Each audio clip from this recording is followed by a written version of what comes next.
Before we start, I'd like all of us to do a mini workout on our brain, our mind. I know this is a bit different, so just bear with me and let's follow instruction in the video below.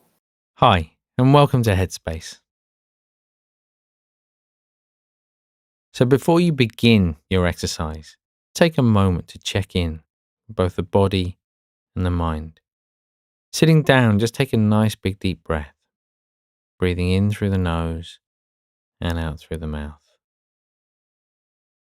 A sense of taking on lots of fresh air as you breathe out, just letting go of any distractions and just feeling the mind in the body, more present, more aware, more focused, ready to begin. Notice how the body feels, whether there's a sense of energy, lightness, heaviness, discomfort, just becoming more aware of how the body feels. Allowing the breath to return to its natural rhythm, opening the eyes again and ready to begin.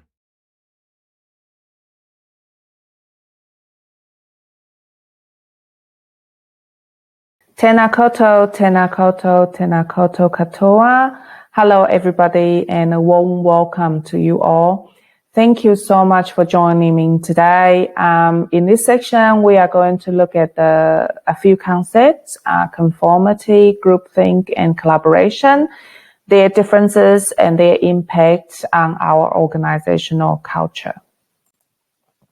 My name is Jessie Liu and I am your presenter today.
At Tamaya, we stand for generosity fund, holistic support, and stronger impact economy.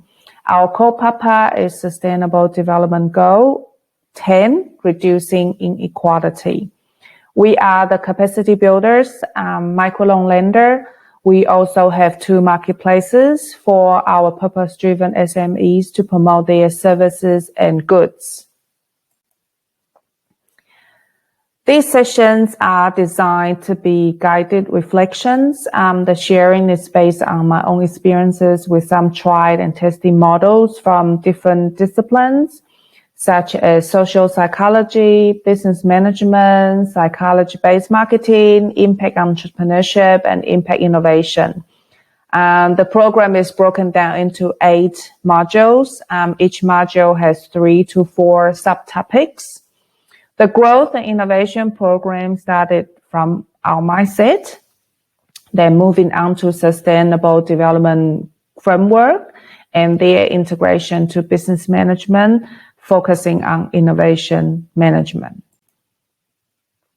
So today we're going to talk about conformity, groupthink, and collaboration. Have you been in a situation where everyone is collaborating, but only some of the ideas are taken on board based on the preferences of a certain individuals, not the ideas itself? Have you ever felt pressure to say yes to an idea that you might not see any potentials because everyone is collaborating and you don't really want to rock the boat? If your answers to these 2 questions are yes, you are very likely to be in a non-collaborative environment. It is easy to confuse these elements in the team setting. So we are going to break this down from the organizational perspective. And it is quite common in an organization where everyone wants to go with the flow and don't want to rock the boat too much. And it happens quite a lot. And people sometimes confuse that as a collaboration, but it's actually not. So we are going to look at those concepts a little bit more now. So first of all, let's talk about the definition of conformity. Conformity is our natural inclination to fit in. So it's our desire to fit in. Going back centuries, even to the day and age we are in right now, we operate in a group setting to create harmony. We tend to conform to social norms because we don't want to be the odd one out. And for our own survival, if we are not in the pack, we will become an easy target. So we tend to go with the flow. So we go with the group decisions and directions. And as an organization, the conformity biases stop us from exploring ideas outside of our comfort zone for growth and innovation.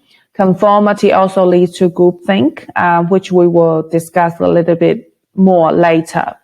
So the concept of conformity originated from the hunter and gatherer days, that working as a team was essential for survival. And departing from the group means less food, protection, and housing. So when you translate those dynamics to the situation nowadays, we have a lot of different network and we have different support mechanisms for people to come together. It's very similar to our natural inclination to really find a like-minded organization to fit in. And it is good sometimes in those kind of organizations. We do a lot of collaborations with each other. That's really good. But the difference is if it's truly collaborative, everybody will have an equal opportunity to contribute. So it's not dominated by the majority, for example. So it depends on how comfortable you are in those kind of situations, and they will actually demonstrate how collaborative, how true collaborative the culture is. So now we are going to look a little bit more on the groupthink. So conformity is our personal responses to an idea and decision, while as groupthink is a group's preferences to a particular direction, identity, and belief. We all have heard of those phrases before that the new employee doesn't fit into our culture because he or she is too outspoken or too different. For purpose-driven enterprises, sometimes we don't belong to any existing groups, such as small, medium enterprises, corporates, or charities, because the nature of work is different from these organizations.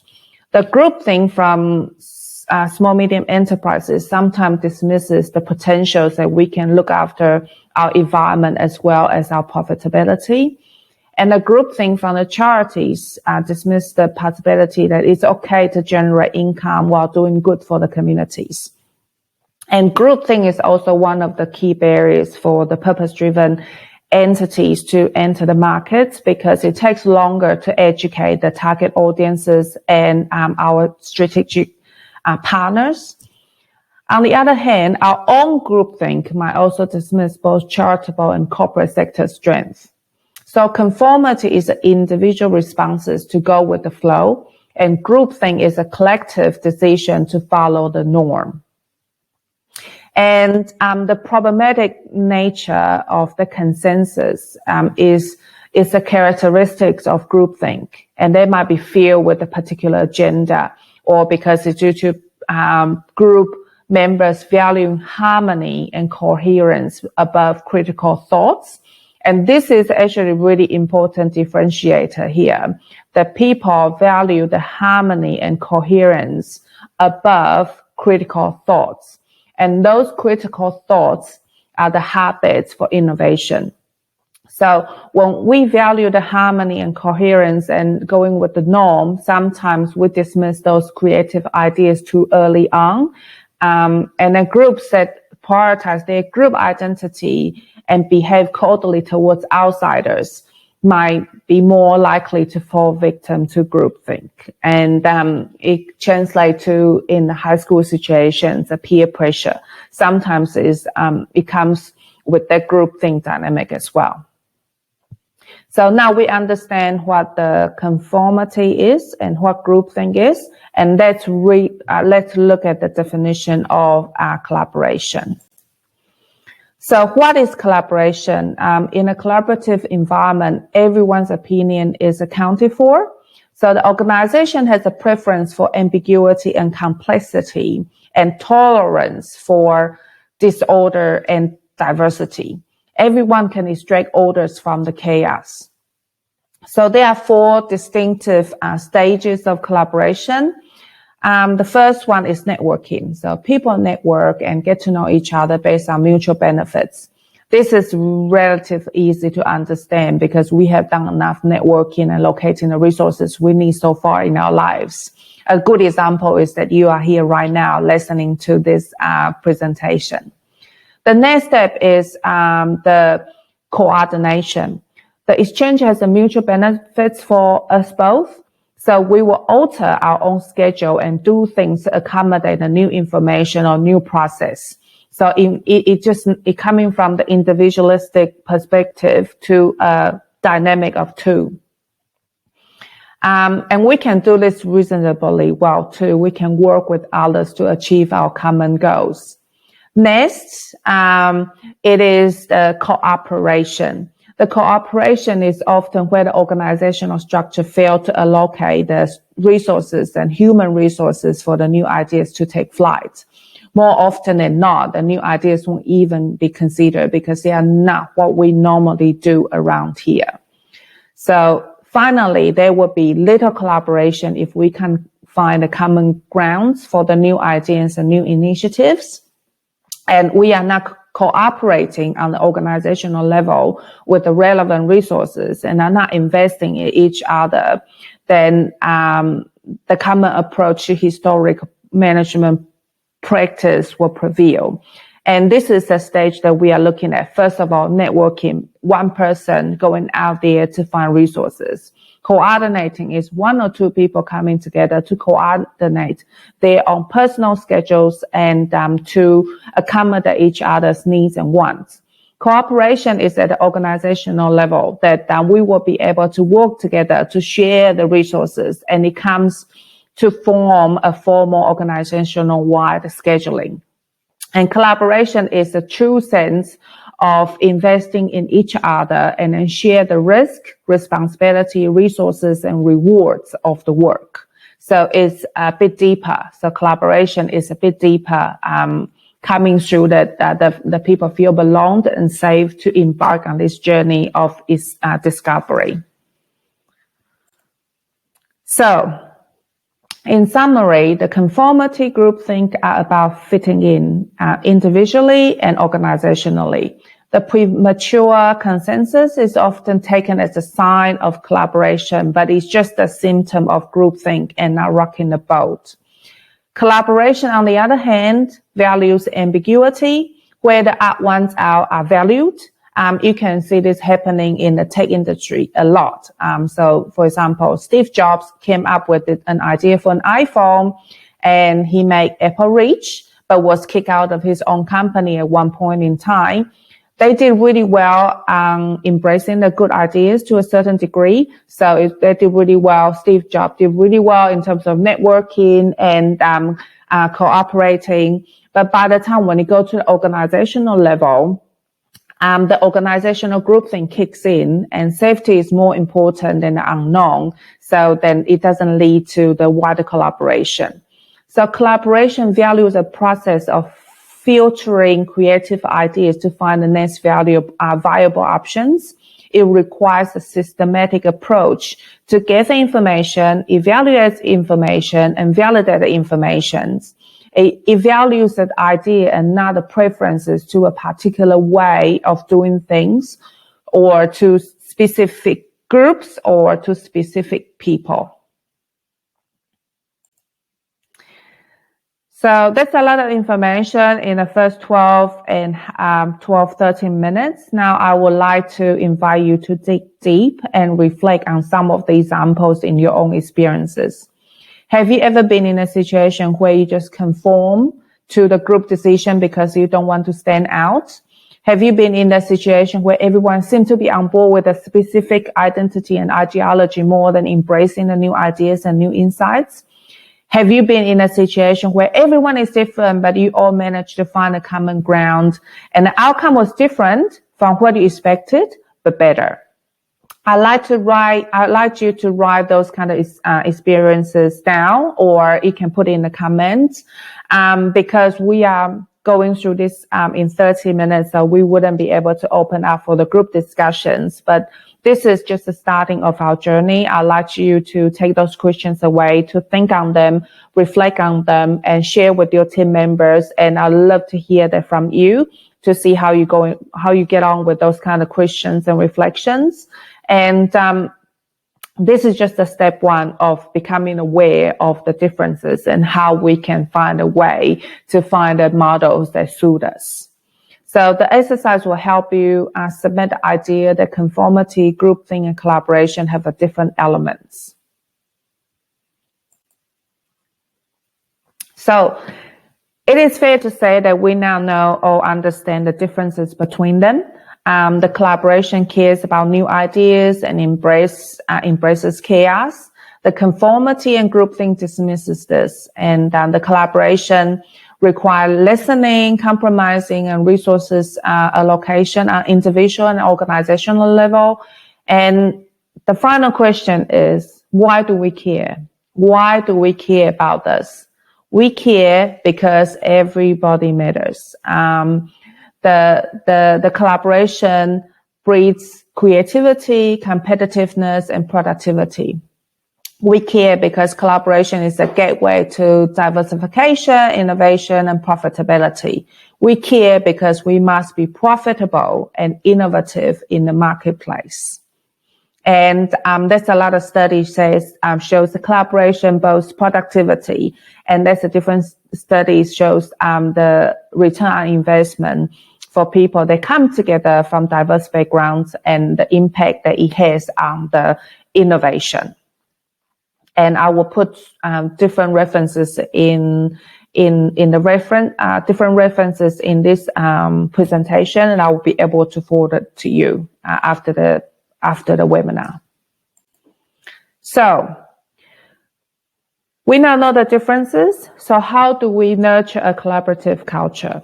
So before we dive deeper into nurturing the collaborative culture, I'd like you to take a look at the video. If you like what you have learned so far, please leave the feedback on our website and forward the course onwards.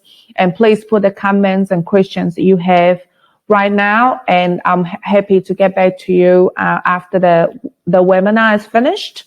And then we can carry on with the discussions and how we implement those new ideas into our day-to-day business opportunities. So let's take a look at the video first.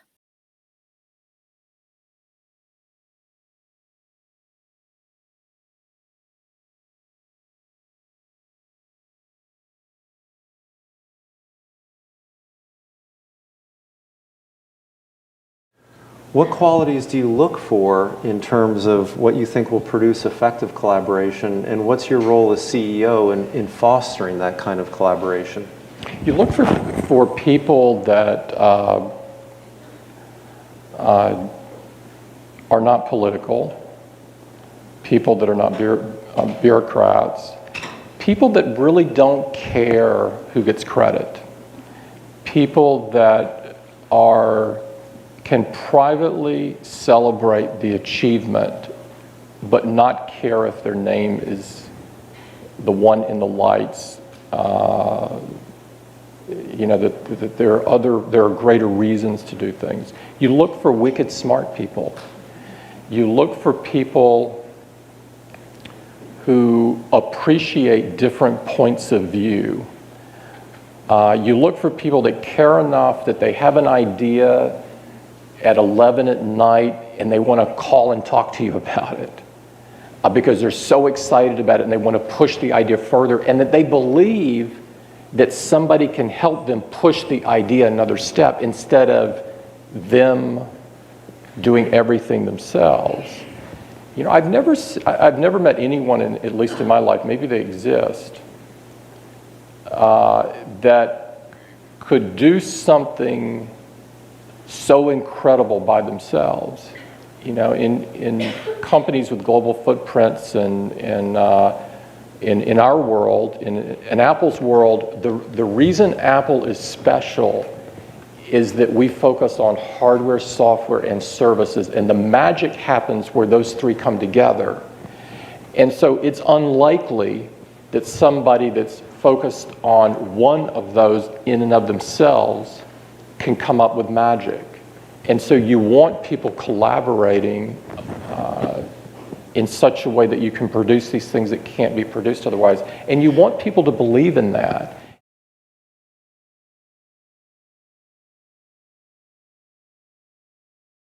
So following the video, we understand that from the video, from what we have discussed, and then from the first course on personal bias, we sum it up that the growth and innovation happens when people feel belonged. And the belongingness is actually built on the trust. So in the course one, we landed the concept that growth and innovation build on the belongingness to the vision and the organizations that we are working with.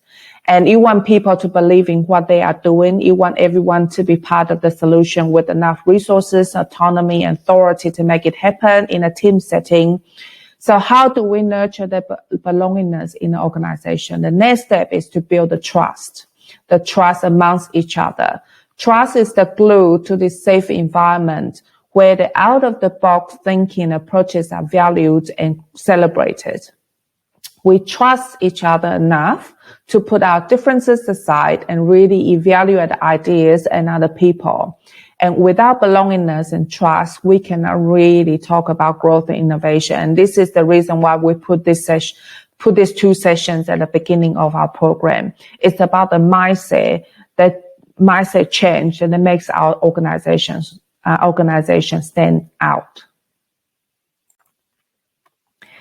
So what can we do about creating a collaborative culture? And there are many researches out there to demonstrate different principles and models, and this is just something that I would like you to get you started. So first of all, awareness. You are here because you care enough for your own growth as well as the people around you. So well done. You have already made the first step towards building the trust and belongingness in your organization. The second step is to make collaboration a priority, not focusing on a historical management and operational process whenever an idea is proposed, and encourage people to speak up in a safe environment.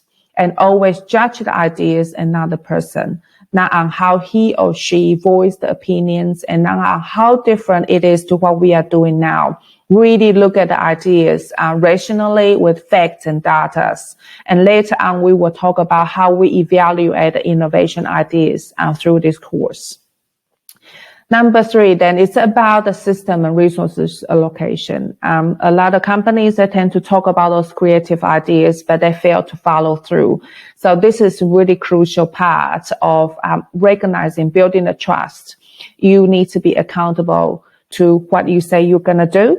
So when we talk about innovation, then we also need to talk about the resources allocation. And in this course, we will touch on this very often because this is one of the key elements sometimes we overlook. So it's about the resource allocation, that how do you allocate enough resources to balance the business as usual activities and some of those early stage innovation ideas. So we will dig into deeper in our program later on. And too often the outspoken and forward thinkers don't fit in and they have to leave. So we need to create a space for those people that they can grow and innovate. So by following the same process every time and expecting different outcome is madness. I didn't say it. Albert Einstein did. So we need to celebrate the new perspectives. So communicate. This is really important. The group dynamic won't change overnight. It takes a committed effort to reinforce the collaborative culture of our organizations. So we need to communicate the mindset as well as the systematic changes to allow these new ideas to take root. So number 6, going back to the system and resources allocation, empowerment, accountability are really important. We need to empower others to voice their opinions and hold them accountable so that failures are the group learning, not an individual shortcoming. So once again, acceptance doesn't mean agreement. So we can argue the cases and ideas, but not attacking the person. We can debate without ego. We can peel back the ideas without judging how the pitch was delivered. And those kind of things require trust and belongingness in our organizational culture. So when it comes to new ideas, we often deal with our inertia. So it's just not wanting to go too far on the path we have traveled from. And those are the vulnerable moments for an organization to embark. And yes, every breakthrough requires changes in new directions. Without courage and belongingness and trust in each other, the organization or a person cannot travel far. So now I know there's a lot of information and it's really difficult to pack all this into a 30-minute bite-size time slot. So now I'd like you to reflect on those points so far. What can you do to nurture a collaborative culture? So I would like you to think about these questions, taking the points on what we have discussed and your personal experiences and coming up with some ideas that would be applicable to your organization. And I love to work alongside you on the journey. I know that sometimes it's really difficult because you are in a situation, you probably don't see the whole picture. So it would be quite good for you to jump out of the situation and look at where you are from the bird's eye view. And I'm really happy to help you with that. So just reach out. Thank you so much. So in course 1, we look at the individual inclination to judgment. In course 2, that we look at the concept from the organizational level. So the gateway to growth and innovation starts from belongingness and trust. So we have established that in the first 2 courses of this 8-step program. In the course 3, we are going to look at how are we going to be a purpose-driven entrepreneur to stand your ground and to be able to negotiate with those diverse ideas and sometimes the differences and confrontation. So, and then they will wrap up our first module on the mindset, on the entrepreneurial mindset. And thank you so much for joining me today. And I hope that I didn't speak too fast. And if there's anything that you are not quite sure or I didn't explain myself clearly, please get in touch. I'm really happy to walk through some of those contents and some of those thinkings alongside you and your team members. Finally, once again, love to keep in touch on this journey of implementation.